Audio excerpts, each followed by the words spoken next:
Hello, my name is Jacek, this is Need More Info, and today we're gonna talk about Callisto Protocol! This is not right. I don't belong here. Listen. You know they call Callisto the dead moon. Dead. Just like you would have been if I hadn't fished you out of that wreck. I was on board with Callisto Protocol from the beginning, and I mean very beginning, right when the game was first announced.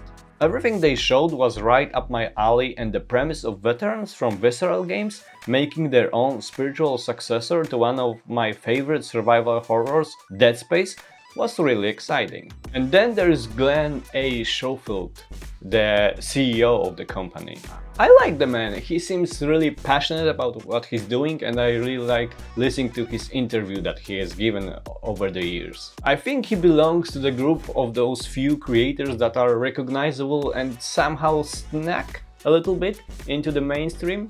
And in general, this whole thing, him creating a new studio and making a spiritual successor to a series that was fucked by EA, it was a cherry on top.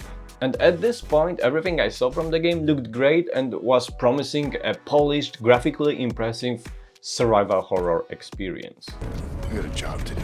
This is Callisto Hangar Control to UJC Caron. You have cleared the security perimeter.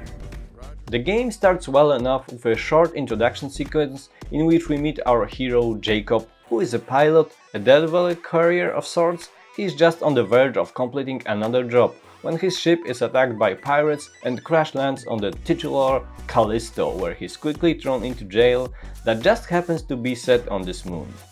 From there we quickly jump into an outbreak situation with inmates turning into horrible monster, and Jacob is trying to escape and make a sense of it all. The first few hours are slow and are gradually introducing us to the weird and rigid combat system that includes a dodge mechanic that is assigned to the left stick. Yes, the same stick that we use to move our hero Jacob. It works well enough when there are just few enemies, and when you get into a rhythm it can be satisfying to use.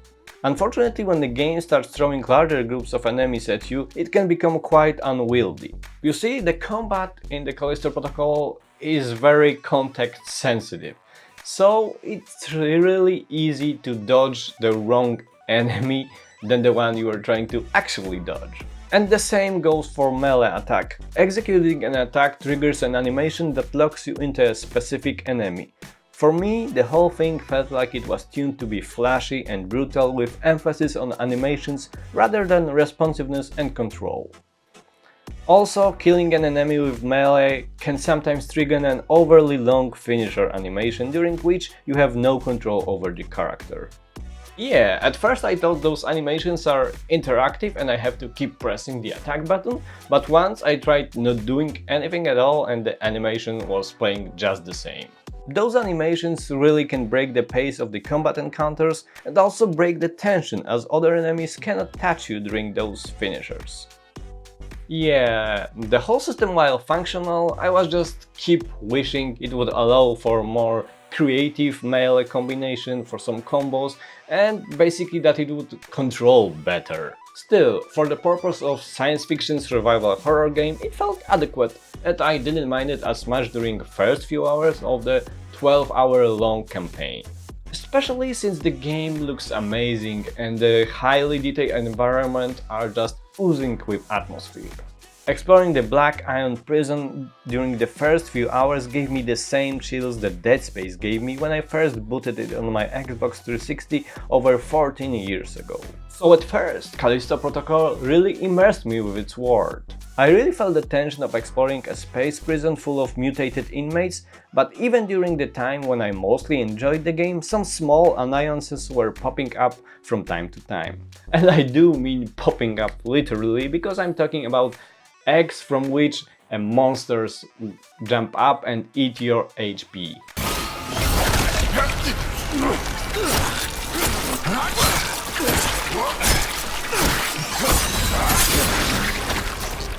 At first I thought, okay, there must be a way to spot them early. They are probably there to force me to be more aware of the environment. Unfortunately, the sounds I thought were placed to warn me that those pesky eggs are nearby were inconsistent. And that disgusting goo that could be found in the levels covering walls and floors around the eggs was also not always related to this specific hazard.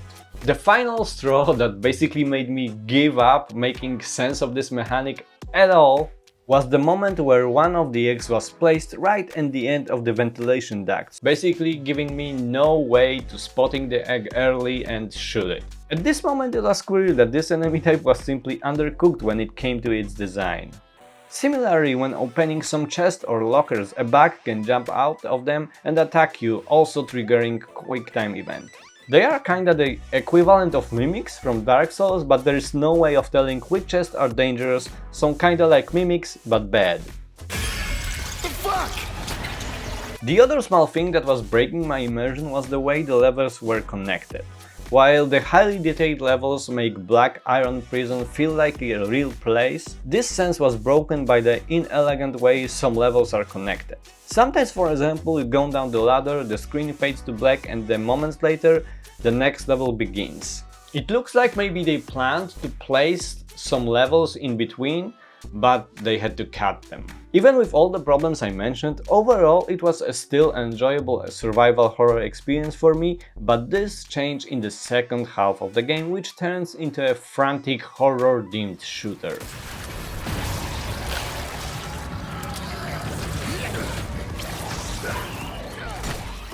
At this point the tension was gone, and since melee combat is not really designed for such large encounters, the player is forced to rely more on ranged weapons.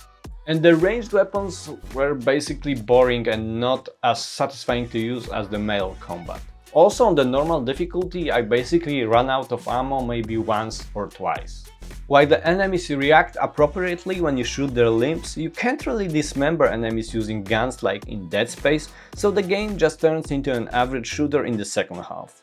Yes, you can combine melee and ranged weapons, there is also a GRP, special glove that allows you to grab enemies from afar and throw them into various hazards. You can also use the GRP to throw explosive canisters or other objects at monsters. But this element also felt undercooked, and it was worse than in Dead Space, where this element was also used to solve puzzles. In Callisto Protocol there are sections of levels that are clearly designed for you to use GRP to survive. In those arenas you're basically just throwing enemies into hazard until you run out of GRP energy, and then you can finish the leftovers using melee or guns. Also, some of these arenas have those weird pauses when basically there are no enemies appearing for quite a big chunk of time. I suppose those breaks are there just to give you time to heal up or collect ammo, but since I really didn't have to do this much, maybe that's why it felt awkward for me, but that is just a minor point. Still, not all of the later half of the game is bad. The outdoor levels, for example, exploring the snowy surface of Callisto, simply looks fantastic. The weather effects and the sound design are impressive, and there is even a neat gameplay idea there in the form of frozen enemies, where most of them are lifeless ice statues that you can break with one melee hit. But from time to time one of those statues becomes alive and suddenly attacks you. But unfortunately it's just an exception, as most of the later levels are just corridors filled with monsters, and it just became tiring for me. The horrible sound that monsters make, the gore, I just became indifferent and desensitized to it. And without the atmosphere, the tension, this game is just a very basic average action game at best. And even in the slower paced section that try to introduce some more horror elements, like for example new enemy type that is blind, you know, like the clickers from The Last of Us. First, this section seems like a really nice change of pace and is tense and scary, but as soon as you figure out that those enemies are really dumb and are not like clickers at all, that you can really easy outmaneuver them, get behind their back and stab them, whole section stops being scary and tense. So yeah, the later half of the game tried, but never really got me back immersed again or scared again. It didn't help that whatever little story there is here is not really interesting. In fact, it is rather predictable.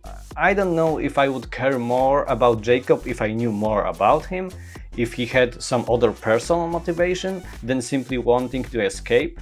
Maybe that would get me more involved in the game and care more about the protagonist, but in this form the plot was just another letdown. It only became mildly interesting and starts doing some world building at the very end, and it is too little too late. But what is also at the very end is one of the worst final boss fight I ever experienced. It was really not a fun or even difficult fight, it was just frustrating so much that I quickly forgot about all the story revelations that I just witnessed.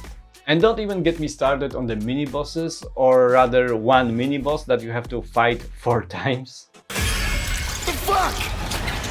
First 2 fights are basically the same, and the third just happens in an arena with narrow corridors that just makes it difficult for you to maneuver and avoid the attack. And the fourth one, they just add some mobs to make it more difficult. It is also worth mentioning that all those fights appear in the last few hours of the game. They are not spaced out evenly throughout the whole campaign, which just underlines their repetitive nature. And there we have it, the Callisto Protocol experience. So in total, basically the game has great visuals and atmosphere, fantastic audio design, but the gameplay is just okay.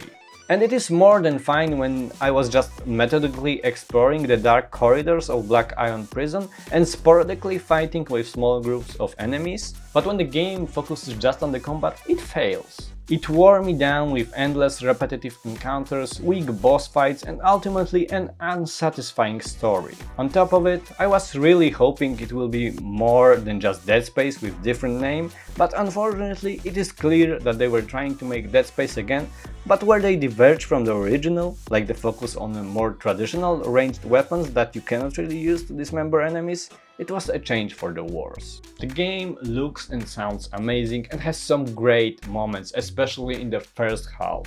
But unfortunately the second half wore me so much, exhausted me so much that I basically just forgot about all the good parts that happened in the beginning. I think they didn't have good idea about how to evolve this in the later part of the game to make it more interesting and different than the first part. The Callisto Protocol is basically the better looking but overall a worse version of Dead Space, but it's still worth checking out when it goes on sale just for the visuals. And that's it. If you enjoyed this video, please give a like and subscribe, and see ya on the next video.